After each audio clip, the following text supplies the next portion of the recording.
Hey, hello. Balik lagi di channel Spoiler Moon dan kita akan bahas lagi kelanjutan dari part sebelumnya. Di part sebelumnya, Sofan akhirnya melewati gerbang kedua dan ketiga. Lalu dia pergi menuju tujuan akhir yaitu Dojo Kaisar Ming. Nah kemarin aneh baca ada yang komen, Sofan sekarang terlalu pasif dan hanya nurut. Ya, di dua part sebelumnya memang kesannya seperti itu. Tapi itu adalah hal yang wajar gitu. Mengingat Sofan sekarang itu memiliki pengendalian diri yang bagus, terutama setelah dulu diajari oleh Paman Yuan gitu ya. Semakin hari bertahap dia menjadi semakin matang. Selain itu juga kemampuan Sofan itu jauh tertinggal dari para kaisar kuno, yang mana mereka jelas dulunya sudah ada di ranah emperor. Bagaimana tidak Sofan ngikut ke mereka gitu, maksudnya manut dengan mereka. Wong mereka saja itu kekuatannya sudah terlampau jauh gitu. Nah di dua part kemarin juga sebenarnya akan menjawab alasan dari perubahan tujuan hidup Sofan. Walaupun sebenarnya nggak bener-bener berubah sih.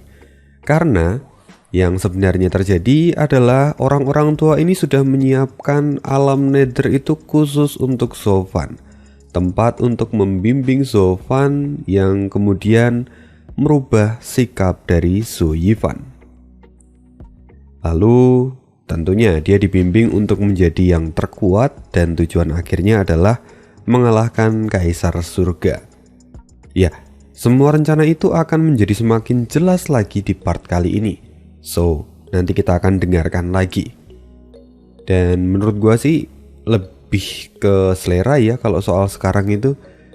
Ada yang semakin ke belakang baca novel ini tuh semakin gak mood karena perubahan sikap dari MC. Tapi kalau aneh justru malah sebaliknya.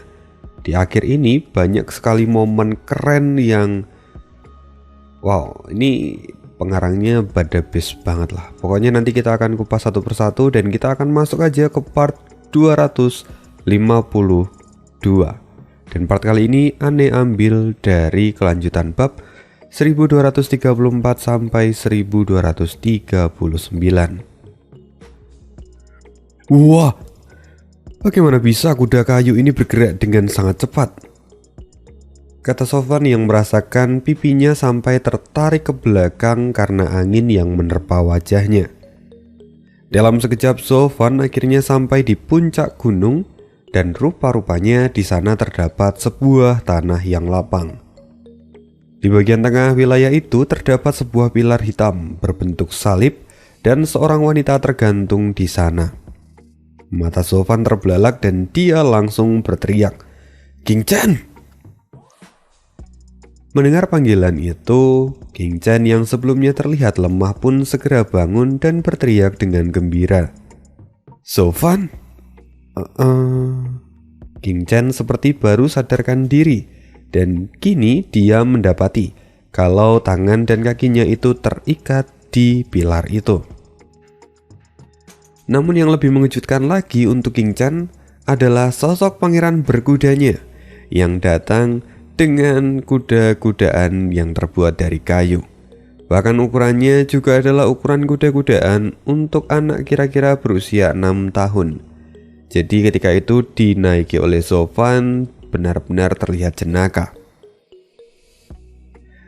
Tapi Sofan masih berteriak, "King Chen, bertahanlah, aku akan menyelamatkanmu." Sofan segera turun dari kuda itu dan saat dia menginjakkan kaki di lantai tempat itu, seketika itu juga kaki Sofan membeku dan membuat dia tidak bisa bergerak. Wajah Sofan tampak masam, lalu dia segera menggunakan api petir hitam miliknya dan menghancurkan es yang memenjarakan kakinya. Akhirnya Sofan pun dapat kembali bergerak dengan bebas. Tapi di saat itu sebuah suara yang berat memberikan tekanan yang besar pada jiwa Sofan. "Siapa yang berani bertindak semaunya di Dojo Kaisar ini?" Dojo Kaisar? Mungkinkah orang tua ini? Wajah cucu tampak suram ketika mendengar pernyataan itu. Namun Sofan dengan segera mengepalkan tangannya. Junior memberi salam pada pemilik dunia bawah, Kaisar Ming. Pemilik dunia bawah? Apakah Kaisar Ming masih hidup? Tapi jika memang dia tidak mati, lalu kenapa peta laut Nether menjadi barang lelang di pasar? Jika memang Kaisar Ming masih hidup, bukankah itu sama saja dengan mencari kematian jika seseorang pergi ke tempat ini? Lagi pula, sulit untuk merampok rumah yang bertuan seperti Kaisar Ming, kata cucu dengan ketakutan. Selain itu, legenda juga mengatakan kalau ke-10 kaisar kuno itu telah menemui ajal mereka bersama dengan kelima binatang suci saat pertarungan di zaman kuno. Sejak saat itu juga tidak ada satupun dari mereka yang menunjukkan dirinya. Jadi semua orang berasumsi bahwa para kaisar kuno dan juga binatang suci telah mati.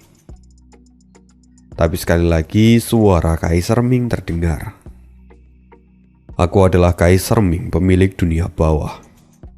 Aku yang bertanggung jawab atas hidup dan mati seluruh makhluk di dunia.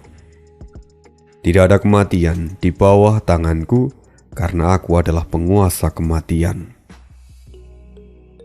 Mendengar itu, cucu tampak getir, namun dia bisa memahaminya dengan segera. Lagi pula Kaisar Ming adalah penguasa kematian, jadi dia tidak mungkin mati karena dialah pusat kematian. Kaisar Ming, maafkan saya. Namun kami berdua telah tersesat di tanah Anda. Ini merupakan sebuah kesalahan. Namun jika diizinkan kami ingin kembali hidup-hidup. Kami juga tidak berniat untuk mencuri satu harta pun dari Anda. Mohon Anda untuk bermurah hati pada kami, kata cucu dengan segala hormat. Lalu Sofan buru-buru melangkah maju dan berkata, Junior ini juga telah melewati 3 ujian sebelum sampai ke tempat ini. Maka tolong, senior angkatlah tanganmu atas kami. Keduanya segera memohon dengan tulus. Namun Kaisar Ming mencibir, 3 ujian? Itu memang benar, aturan untuk pergi ke dojo milikku adalah melewati ketiga ujian. Namun, aku tidak pernah mengatakan jika kau berhasil sampai ke tempat ini maka kau akan bebas begitu saja. Semua akan bergantung pada mood dari orang tua ini. Lantas, apakah senior sedang dalam kondisi bahagia sekarang? Tidak sama sekali, katanya dengan dingin. Kenapa senior? Kata Sofan dan cucu serempak. Kaisar Ming berkata, orang tua mana yang akan bahagia saat diganggu oleh sekelompok junior yang arogan? Tiba-tiba saja suara ledakan terdengar dan wajah Kaisar Ming menjadi serius. Sekarang aku tidak akan mempersulit ini. Aku hanya akan menahan salah satu dari kalian dan yang lain bisa pergi dengan cepat. Karena itu segeralah buat keputusan. Tahan saya saja, kata cucu dan Sofan bersamaan. Melihat itu, Kaisar Ming kemudian tertawa keras. Kalian menjawab pertanyaanku dengan cepat. Sepertinya pertanyaan orang tua ini terlalu mudah. Kalau begitu mari kita rubah saja kondisinya. Senior, bagaimana bisa Anda melakukan itu? Anda sudah berkata akan melepaskan salah satu dari kami jika ada yang mau bertahan di sini. Lantas kenapa Anda tidak menepati ucapan Anda? Kata cucu yang protes. Tapi Kaisar Ming tersenyum dan berkata, orang tua ini hanya tidak ingin pertanyaan ini menjadi terlalu mudah. Karena itu, orang tua ini akan membiarkan kalian berpikir ulang sekali lagi. Kaisar Ming kemudian melambaikan tangannya, lalu energi hitam berkumpul di salah satu bagian tempat itu dan membentuk sebuah layar bulat dengan ukuran yang besar. Perlahan gambar dan suara mulai muncul di sana dan terlihat pertarungan sedang terjadi. Di sana ada Meng Xiaofeng dan Zhao Cheng yang sedang dikepung oleh jiwa dari para binatang roh. Namun yang membuat So Fan sangat terkejut yaitu sosok Bai Liuyu yang ternyata juga ada di sana. "Kenapa Yu juga masuk?" kata So Fan sambil mengerutkan keningnya. Tapi sebelum ada jawaban, Kaisar Ming kembali berkata, "Di antara ketiga orang ini ada musuh dan temanmu. Sekarang aku ingin kamu memilih di antara mereka. Pergilah,"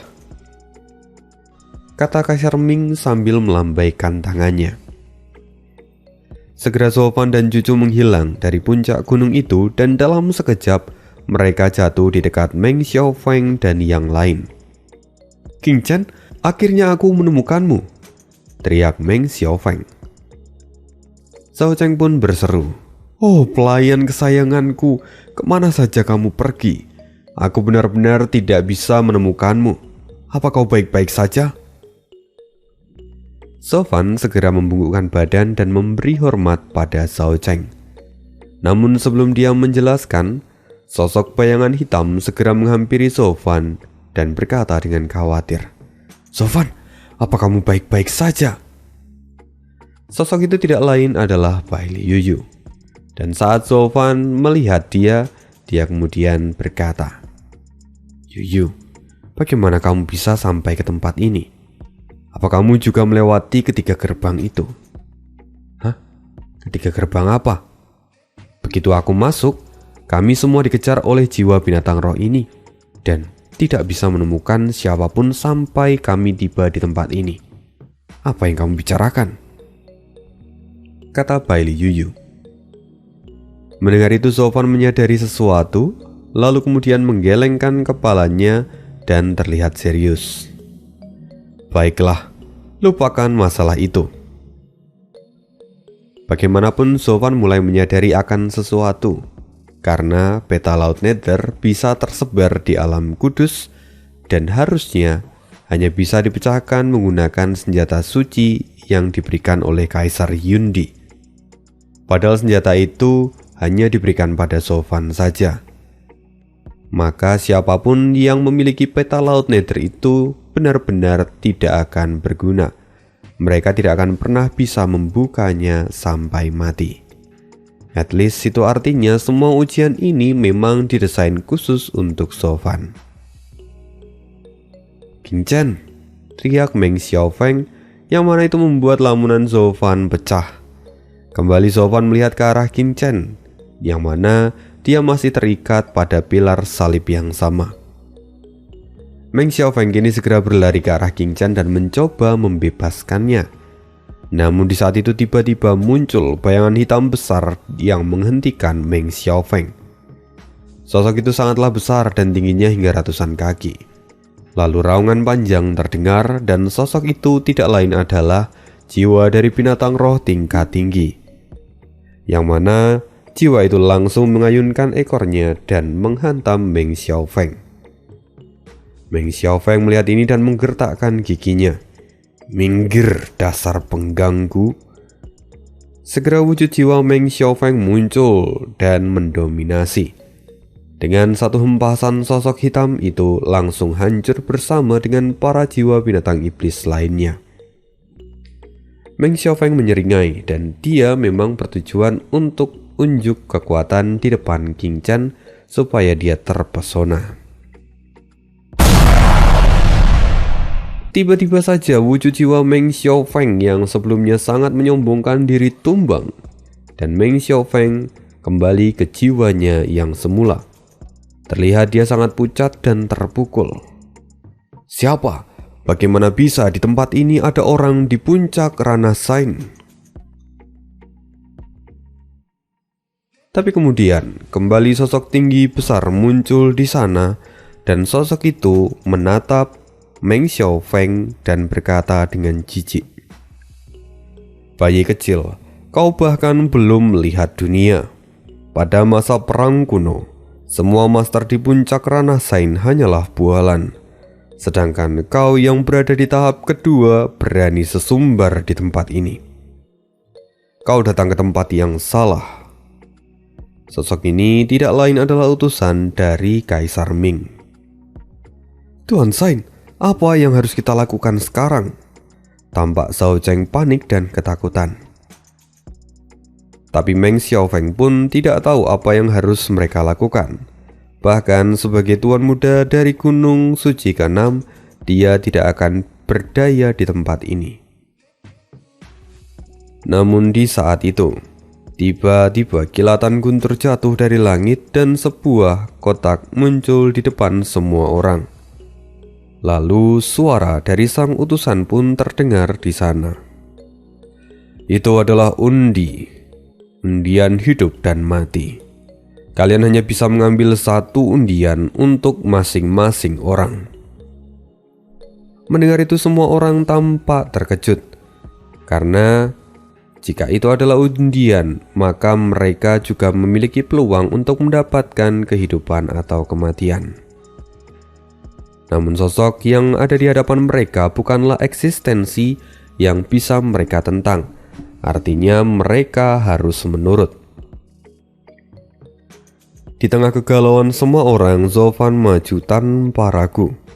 Saya akan mengambil yang pertama, katanya. Setelah itu Zhao Fan mengambil lotre dan menarik batang kayu, yang mana di ujungnya bertuliskan hidup. Artinya Zhao Fan setelah ini dapat kembali dengan selamat sentosa. Meng Xiaofeng mengerutkan keningnya. Keberuntungan anak ini terlalu tinggi.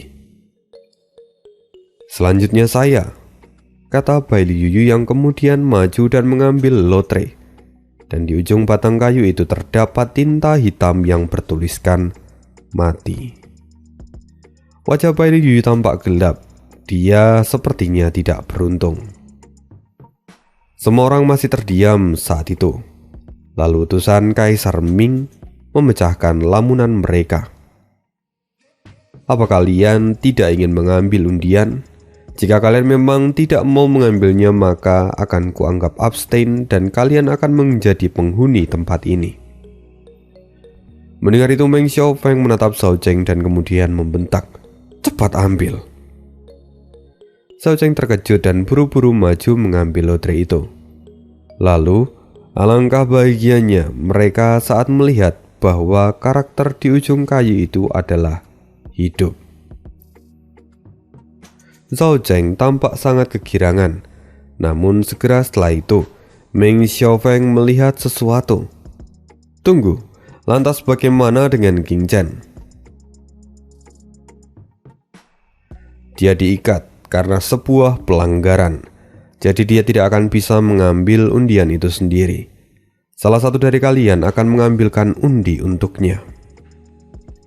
Kalau begitu saya saja yang mengambilnya, kata Meng Xiaofeng.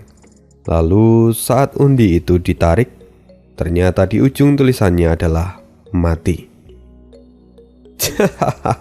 Bocah bau, kau benar-benar bertangan sial. Sekarang kau akan benar-benar mati dan menjadi penghuni alam nether, kata utusan kaisar itu.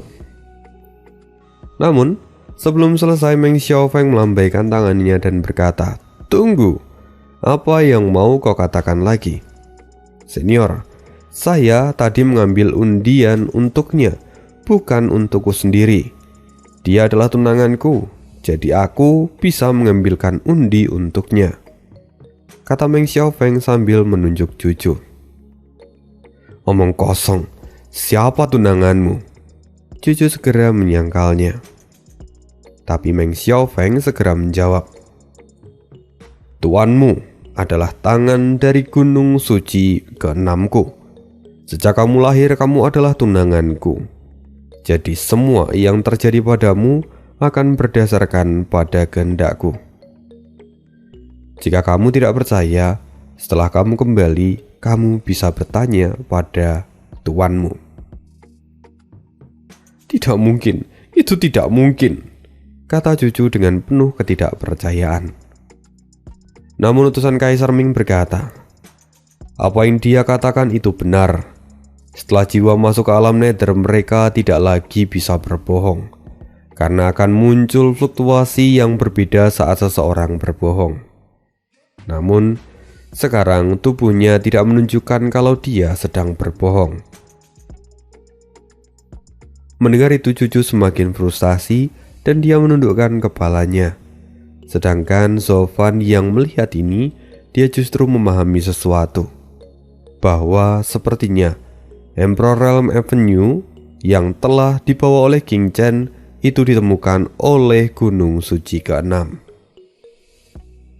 Kalau begitu sekarang ambil undianmu, kata utusan itu. Baik. Segera Meng Xiaofeng mencabut undian dan wajahnya terlihat sumringah. Ya, kali ini dia mendapatkan lotre hidup. Dia hanya begitu gembira, padahal baru saja mengorbankan orang yang dia sebut sebagai tunangan. Oleh karena itu, semua sudah mengambil undian.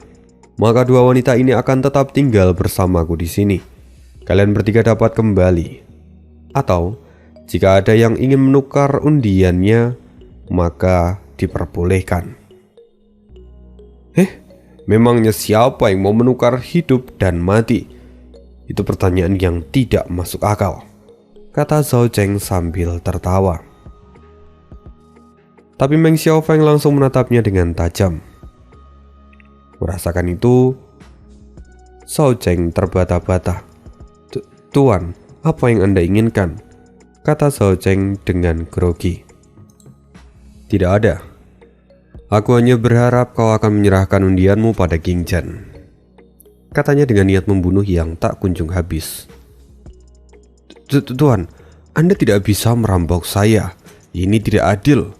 Lagi pula masih ada yang lain di sini, kata Zhao Cheng dengan penuh ketakutan sambil melirik Zovan.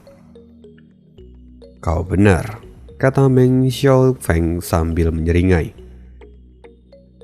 Melihat ini, Zovan hanya menghela nafas. Namun sebelum dia berkata, utusan Kaisar Ming berkata lagi. Setelah undian itu ditarik, itu hanya akan bisa ditukar oleh kedua belah pihak yang bersedia. Jika kedua belah pihak tidak bersedia, maka pertukaran tidak sah. Meng Xiaofeng kembali menatap Zovan dan berkata, Zovan, kau tertarik pada King Chen. Sekarang saatnya kau berkorban untuknya. Berikan undian kehidupanmu padanya. Zovan segera mengangguk dan berkata dengan tegas, Oke, aku berubah pikiran sekarang dan aku akan memberikan undiannya. Mata Meng Xiaofeng pun bersinar penuh dengan kebahagiaan. Dia tidak menyangka akan semudah ini untuk memprovokasi Zovan. Tapi Zovan belum selesai bicara dan dia melanjutkan, Aku akan memberikan undianku pada Yuyu. Hah? Meng Xiaofeng pun terkejut dan menggertakkan giginya. Semua orang terkejut, bahkan Cucu pun merasakan hal yang sama. Dia tidak menyangka kalau Zovan akan berkorban demi wanita lain. Hanya saja Zovan dengan sengaja datang ke sisi Bailey Yuyu dan berkata, Terlepas kita dulu adalah teman ataupun musuh, tapi sekarang kau sudah bersedia mengikutiku. Kau adalah orangku, dan aku tidak akan membiarkan hal buruk terjadi padamu. Karena itu sekarang kembalilah. Aku yang akan tetap di sini bersama dengan King Chen. Tidak. Kenapa kamu melakukan ini? Apa kau pikir kau berhutang padaku sampai kau memberikan kehidupanmu padaku? Kata Bailey Yuyu. Zovan tersenyum dan berkata, Tidak sama sekali. Aku sebelumnya memang pernah berhutang padamu. Tapi terlepas dari semua itu, aku hanya ingin kamu hidup. Hanya itu saja yang kuinginkan sekarang, kata Zovan dengan tulus. Melihat itu sang utusan pun tersenyum. Apa yang dia katakan itu benar. Hatinya sangat tulus ingin memberikan kehidupan ini padamu. Mendengar itu, Baili Yuyu menggigit bibirnya dan kembali menoleh ke arah cucu. Dia sadar bahwa saat ini Sofan hanya ingin bersama dengan cucu, entah hidup atau mati.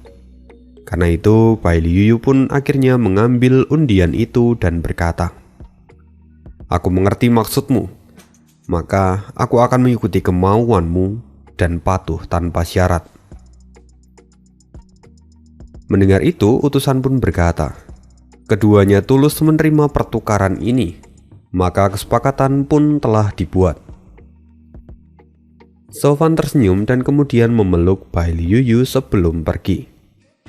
Akhirnya kini Sofan berjalan menghampiri cucu dan Baili Yuyu berjalan ke arah Meng Xiaofeng serta Zhao Cheng. Kini mata Baili Yuyu sudah penuh dengan air mata. Dia harus melepaskan orang yang dia kasihi. Meng Xiaofeng sendiri tampak kesal. Ada apa dengan bajingan ini?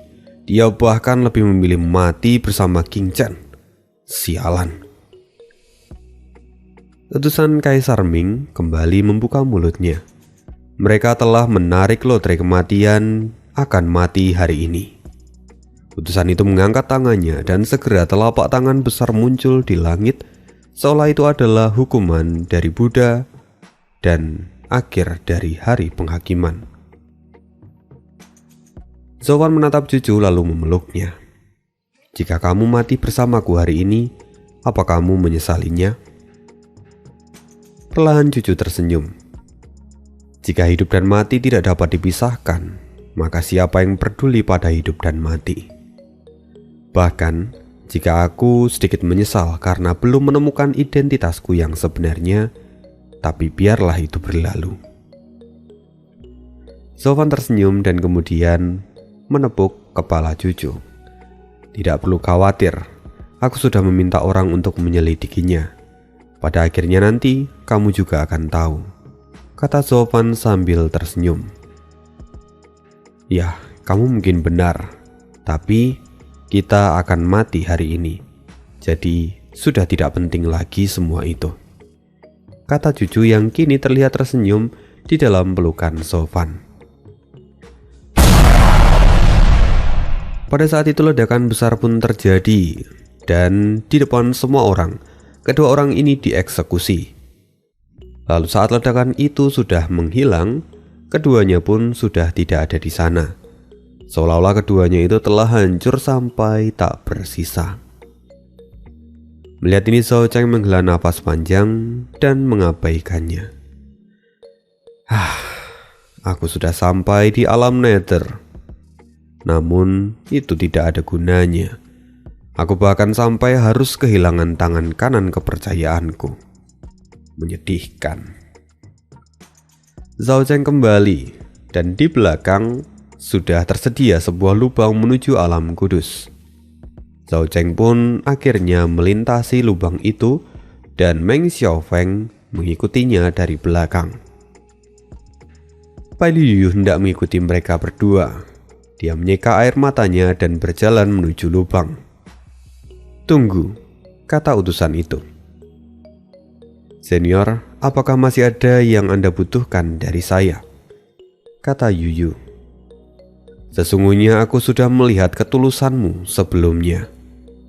Sebelum kamu pergi, Kaisar Ming memiliki pesan untukmu. Dan kami berharap kamu pun bisa membantu anak ini nanti." "Membantu? Tunggu, apakah mungkin Zowan masih hidup?" kata Baili Yuyu dengan sangat gembira. Setelah itu utusan pun menyampaikan pesan dari Kaisar Ming dan mengirim Yuyu kembali. Di sisi lain, Zowan perlahan membuka matanya dan kini dia dan cucu berada di puncak gunung. Di depannya Kaisar Ming tampak mengangguk dengan puas. Kebanyakan manusia takut akan kematian. Namun karena ketakutan ini mereka kehilangan ketenangan.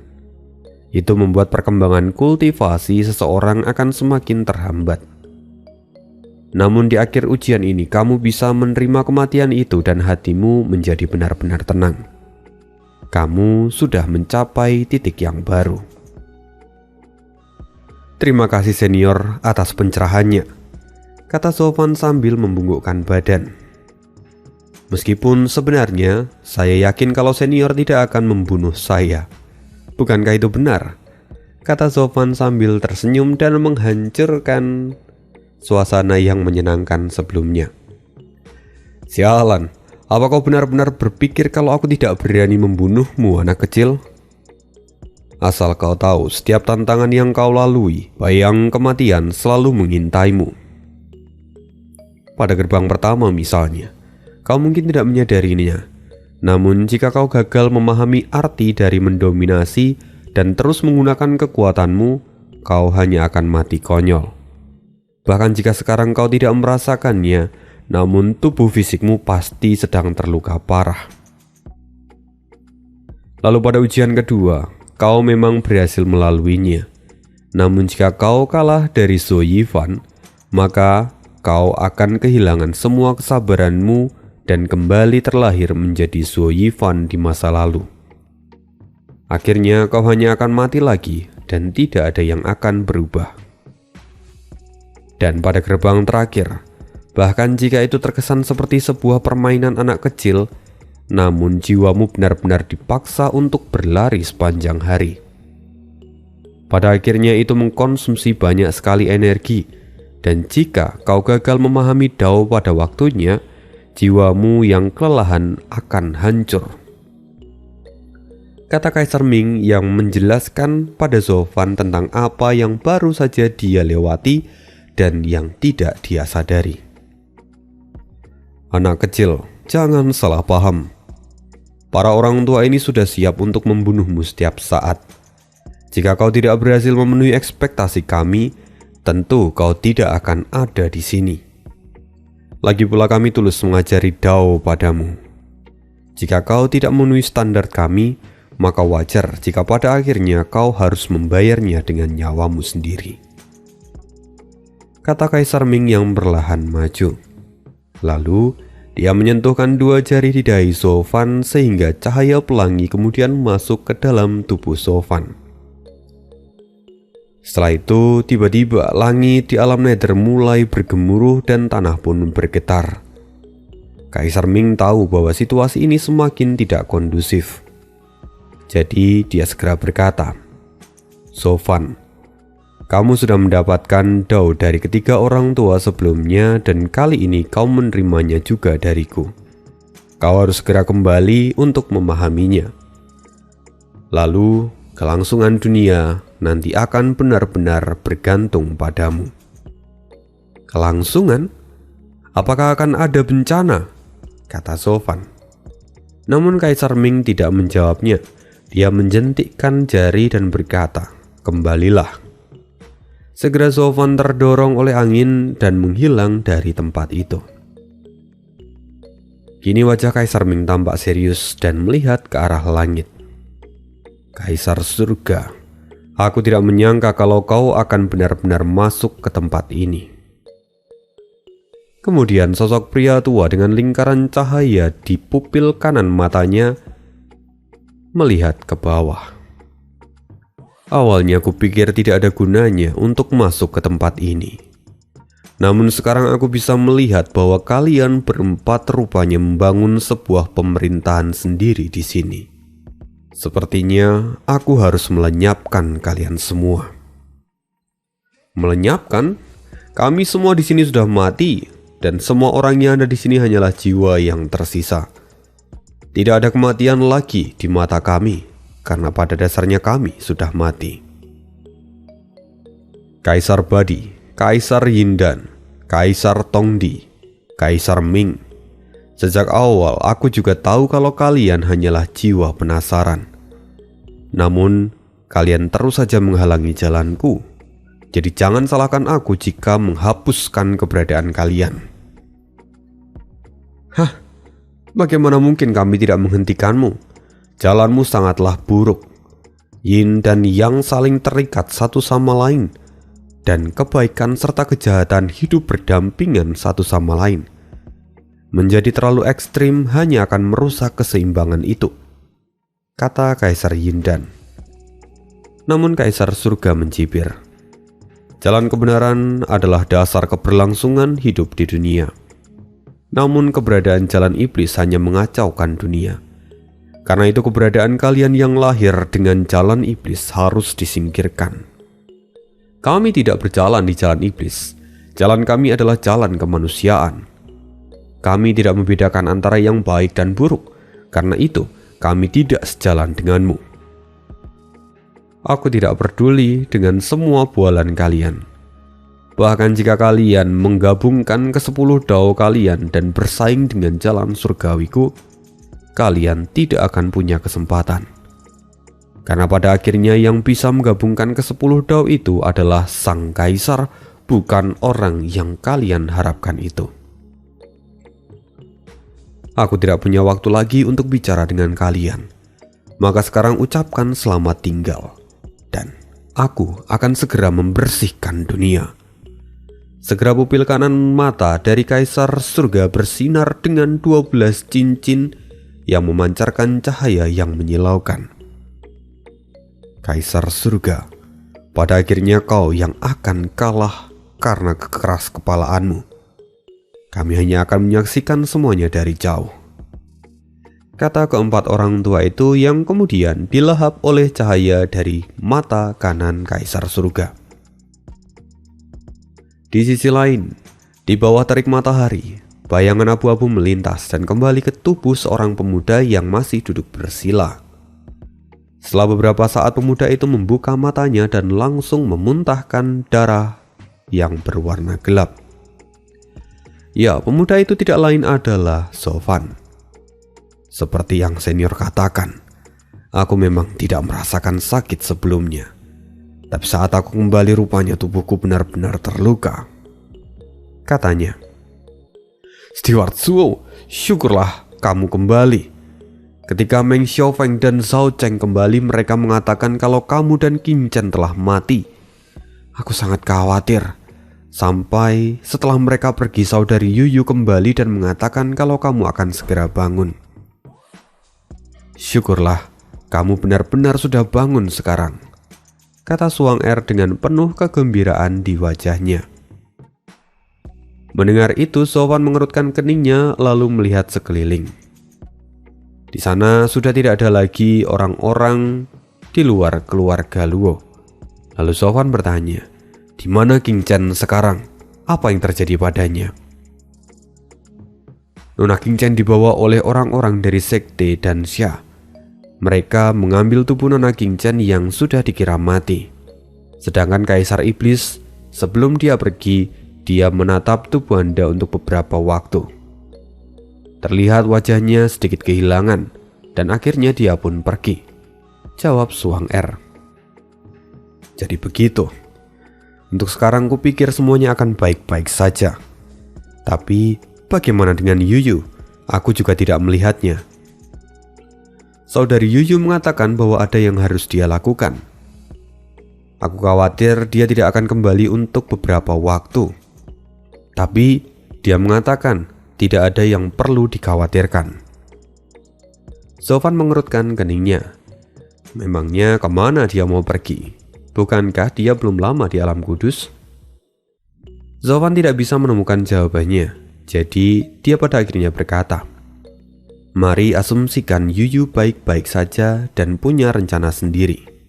Sekarang ayo kembali ke Luojia. Steward Zuo, haruskah kita memberitahu kabar ini pada Kaisar Iblis? Untuk apa memberitahu dia? Aku mendapatkan banyak berkah dalam perjalanan kali ini. Aku butuh waktu yang tenang untuk melakukan terobosan. Aku tidak punya waktu untuk berurusan dengannya, kata Sofan yang kemudian langsung pergi menuju Luojia, markas pertama keluarga Luo di alam kudus. Semua orang pun segera mengikutinya dari belakang. 3 bulan berlalu. Sofan akhirnya sampai ke markas keluarga Luo. Dia segera mengasuk dan mengambil tempat untuk berlatih kultivasi. Walaupun itu terasa agak mengecewakan, karena Yun Chang dan yang lainnya sudah menyiapkan pesta penyambutan. Tapi Sofan sudah menyiapkan formasi di dalam kamarnya dan mulai untuk berkultivasi. Sofan duduk bersila dan dia mengingat semua perasaan yang dia rasakan selama di alam nether. Setiap pemahaman yang berhasil dia dapatkan, dia kembangkan kali ini. Lalu tiba-tiba, ombak energi yang begitu luar biasa meluap dari dalam diri Sofan. Dan kemudian, tubuh Sofan memancarkan sinar warna-warni ke segala arah. Bahkan sinarnya mampu menembus penghalang yang sudah dia buat. Di luar rumah tempat Sofan berkultivasi, semua orang terkejut. "Apa itu?" teriak mereka ketika melihat cahaya warna-warni menyebar ke segala arah. Mereka kini semua bermandikan cahaya itu, dan perasaan mereka terasa hangat. Semua penjaga yang ada di sana tanpa basa-basi segera duduk bersila dan mulai berlatih. Mereka bisa merasakan perasaan familiar yang biasa mereka rasakan ketika melakukan terobosan. Dan Ginseng dan yang lainnya pun jantungnya sampai berdebar. Lalu segera dia berkata, "Orang tua, jagalah tubuhku. Aku sebentar lagi akan melakukan terobosan." "Hah?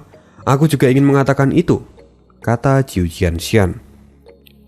Lalu Murongli pun mengangguk. "Aku juga ingin mengatakan hal yang serupa." Sepertinya Steward Zuo kali ini membawa berkah yang melimpah. Namun jika kita menerobos bersamaan, siapa yang akan melindungi tubuh kita? Persetan dengan hal itu. Sekarang adalah momen terbaik untuk melakukan terobosan.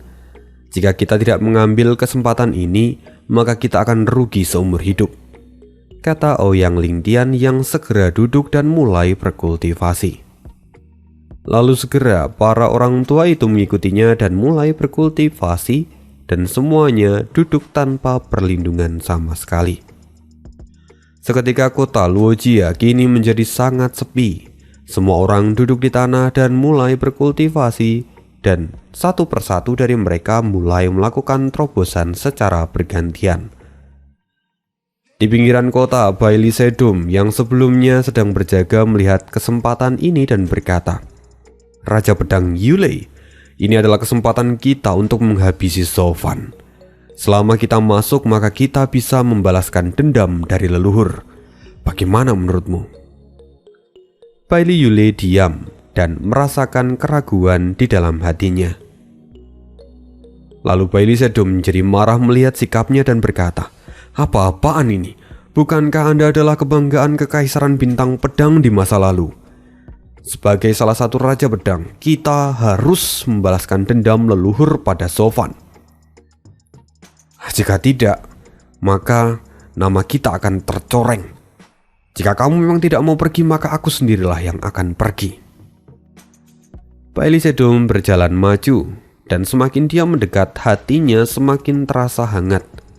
Dia bisa merasakan apa yang dirasakan oleh Bailey Yulei. Sial. Bagaimana bisa kemarahanku hilang dalam sekejap? Bahkan hatiku terasa begitu ringan saat ini. Perasaan ini adalah perasaan untuk melakukan terobosan. Jika aku mengabaikannya, maka aku akan kehilangan kesempatan ini. Bailey Sedum tampak ragu. Namun Bailey Yulei kini sudah duduk bersila. Jadi pada akhirnya Bailey Sedum pun segera duduk dan ikut berkultivasi. Kini semua orang bisa merasakan kedalaman Dao yang menyentuh hati dan pikiran mereka. Karena itu mereka juga mengalami peningkatan secara eksponensial. Sampai akhirnya ledakan terobosan pun terjadi di seluruh kota Luojia. Bahkan Dan Ginseng dan para tetua keluarga Luo, mereka semua kini sudah mencapai puncak ranah Sofragen. Sedangkan Yun Hai sendiri sudah bisa mencapai ranah Raja Roh. Lalu untuk Lo Sifan yang kecil, dia bahkan sudah bisa mencapai ranah Guiyuan dalam waktu singkat. Di bawah sinar itu semua orang menjadi semakin kuat tanpa terkecuali. Setelah itu semua orang di kota Luojia terus berkultivasi. Dan setelah waktu berlalu, kota Luojia kini didatangi oleh beberapa tamu tak diundang. Mereka adalah sekelompok pria berjubah dan melihat kota Luo dengan jijik. Sampai seorang utusan datang. "Tuanku, saya telah melakukan pemeriksaan di markas keluarga Luo. Sebelumnya mereka adalah suspek karena telah berani menggunakan sisik naga untuk menempa pedang. Para bajingan itu, aku sudah hidup lebih dari 320.000 tahun dan tidak ada yang berani melakukannya. Tapi kali ini, bahkan sosok tidak dikenal seperti keluarga Luo berani memprovokasi kita. Mereka memang minta diratakan dengan tanah, kata Wei Long yang adalah salah satu tetua dari ras naga di alam kudus. Dalam kesempatan ini mereka memang sengaja keluar dari sarang karena mereka mendengar keluarga Luo telah berani menggunakan sisik naga sebagai material pembuatan senjata. Karena itu regu penyerang ini dibentuk dengan 3 orang tetua naga, yaitu Bai Long, Chi Long, dan Hei Long. Ketiganya berada di ranah Sain. Lalu di bawah mereka juga ada banyak sekali naga yang berada di ranah Sovereign. Meskipun tingkat kekuatan ini tidaklah mutlak berlaku pada keturunan naga, karena pada dasarnya meski berada di tingkatan kultivasi yang sama, ras naga akan selalu lebih unggul daripada manusia. Terlebih jika mereka menggunakan wujud naganya, maka mereka bahkan bisa melawan orang yang memiliki kultivasi yang lebih tinggi. Kali ini mereka semua datang dengan marah karena ulah dari Zhou Fan dan mereka semua berencana untuk menyerang kota Luo. Namun sebelum kemarahan itu meledak, Bai Long menghentikan mereka dan berkata, "Jangan terburu-buru. Meski keluarga Luo adalah keluarga kecil, kita tidak bisa mengabaikannya begitu saja. Lagi pula, kita tidak tahu sosok apa yang berdiri di belakang mereka. Jangan sampai kalau ini hanyalah tipu daya mereka untuk menjebak kita." Wajah yang lain pun tampak serius ketika mendengar hal itu. Lalu Wei Long berkata, "Kita tidak boleh lupa 50.000 tahun yang lalu, saat 7 gunung suci bekerja sama untuk melawan kita dan mengambil mata air awet muda kita. Pada saat itu, kita kalah telak dan jika bukan karena ancaman kita untuk meledakkan diri bersama mereka, aku yakin mereka tidak akan mau mundur. Karena itu sekarang, kita harus lebih berhati-hati."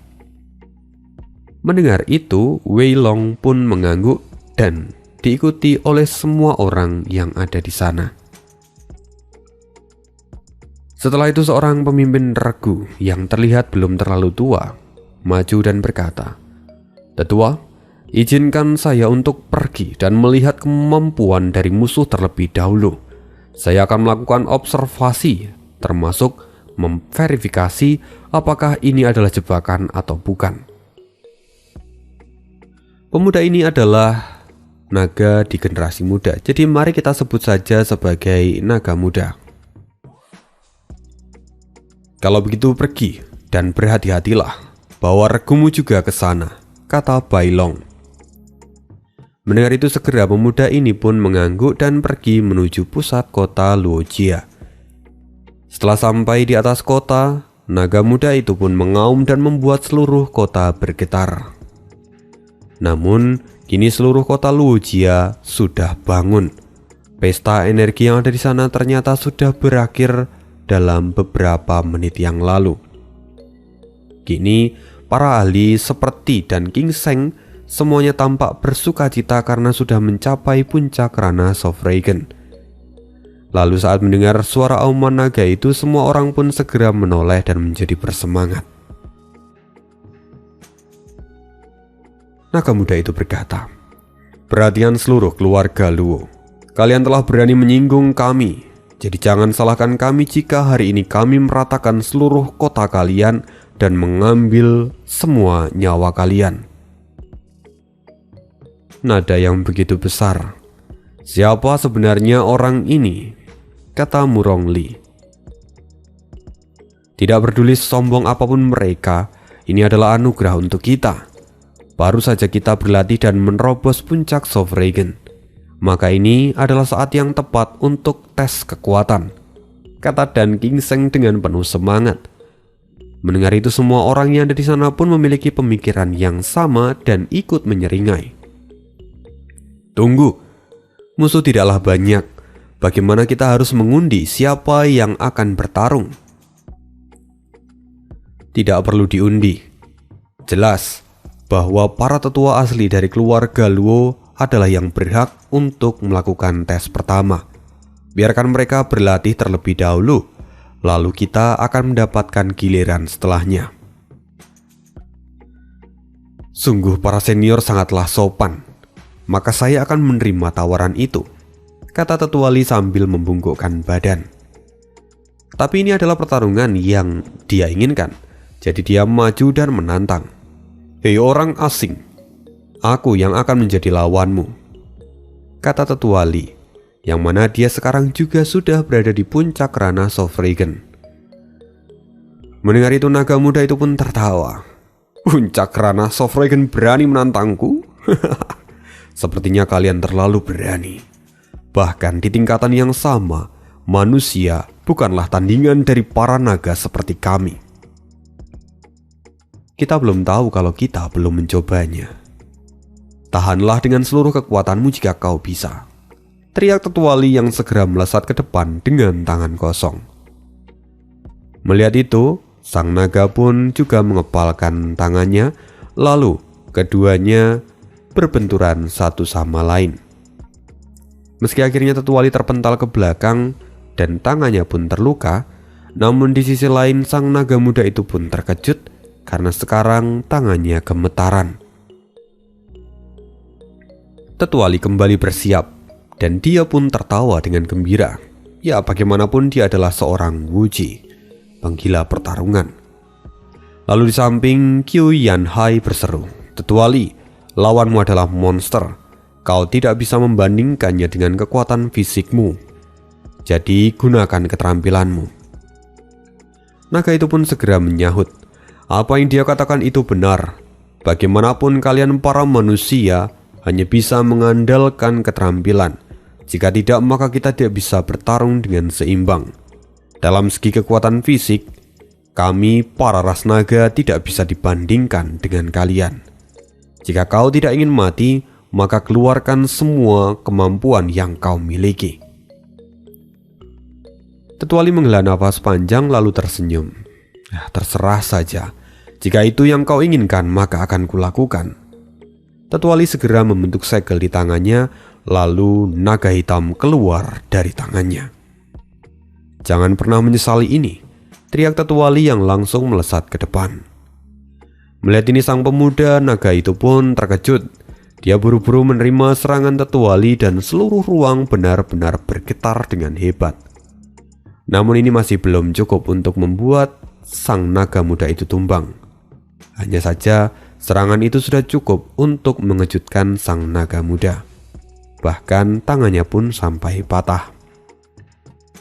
Tetua Li kini terlempar ke belakang. Baiklah, ini kemenanganmu, tapi lain kali akulah yang akan menang. Tetua Li tampak babak belur. Dia dipenuhi dengan luka. Apa kau pikir dirimu memiliki kesempatan untuk itu? Jika kalian tidak memiliki orang yang sangat kuat, aku khawatir wilayah ini hanya akan dihancurkan, kata sang naga muda itu, yang mana kini lengan kanannya telah patah setelah berbenturan dengan Tetua Li. Tetua Li mengabaikannya lalu kemudian segera mundur dan berkata, sekarang giliranmu, kata Tetua Li pada Qiu Yanhai. Qiu Yanhai menyeringai lalu maju. Senior, tolong beri petunjukmu, sambil mengepalkan tangan. Kalian benar-benar mencari kematian, bentak naga muda itu yang langsung menyerang Qiu Yanhai. Pertarungan itu berlangsung sebentar. Setelah 3 menit, Qiu Yanhai pun mundur dengan wajah pucat dan bibir berdarah. Oh, sungguh seperti yang diharapkan dari seorang master di klan naga. Sangat sulit untuk dihadapi, kata Qiu Yanhai yang kemudian mundur. Sialan, kalian manusia-manusia sinting. Siapa yang akan maju berikutnya akan kuhabisi kalian, kata sang naga muda itu dengan penuh amarah, dan kini kedua lengannya sudah terluka parah. Namun, sesaat tidak ada yang maju. Malahan kini suara omelan terdengar. Dia adalah Sui King, yang mana dia sekarang memarahi Tetua Li dan Qiu Yanhai. Kalian berdua benar-benar bodoh.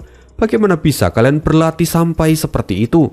Sekarang dia terluka parah dan aku tidak punya kesempatan untuk mengukur kekuatanku, katanya dengan kesal. Mendengar apa yang diteriakkan oleh Sui King, hati naga muda itu mulai jatuh. Bajingan, berapa banyak ahli di keluarga ini? Sebelumnya tidak banyak. Namun hari ini semuanya ada di sini, kata Sui King dengan santai.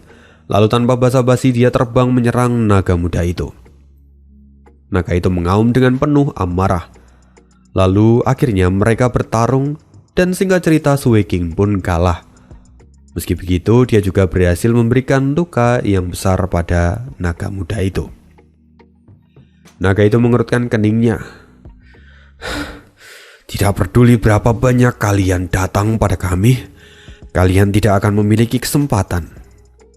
Lagi pula, selain aku masih ada lebih dari 20 naga di puncak ranah Sovragen dan 3 tetua yang berada di ranah Seine. Hari ini kalian tidak akan ada yang selamat. Apa? Semua orang terkejut. Sekarang kalian takut. Baguslah, matilah dalam ketakutan. Hebat! Kita masih punya kesempatan untuk berlatih, sorak mereka semua. Apa kalian gila? Kami masih memiliki puluhan master yang ada di puncak ranah Sovragen dan juga ada yang di ranah Seine. Bagaimana kalian masih bisa tertawa? Tentu saja kami tertawa. Ini adalah kesempatan yang bagus. Lagi pula kami semua baru saja menerobos. Karena itu kami butuh lawan sparring. Kalian datang di waktu yang sangat tepat, kata Jiu Jianxian. Murong Li pun berkata, kami sudah mendengar bahwa ahli di klan naga jauh lebih kuat daripada manusia biasa. Karena itu ini adalah kesempatan yang bagus. Setidaknya jika yang datang di ranah Seine itu akan menjadi pertarungan yang menarik. Lagi pula jika hanya melawan kalian, itu sungguh tidak menantang. Tunggu, hanya ada 3 yang datang kali ini. Bagaimana kita akan mendistribusikannya? Kata Jiu Jianxian.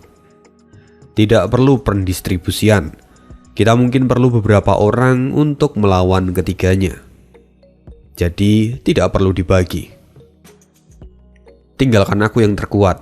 Aku juga ingin berlatih sedikit, potong Jiantong yang muncul dari belakang. Melihat itu, naga muda itu benar-benar terkena mental. Sial, orang-orang ini sudah gila. Cepat minta bantuan pada para tetua.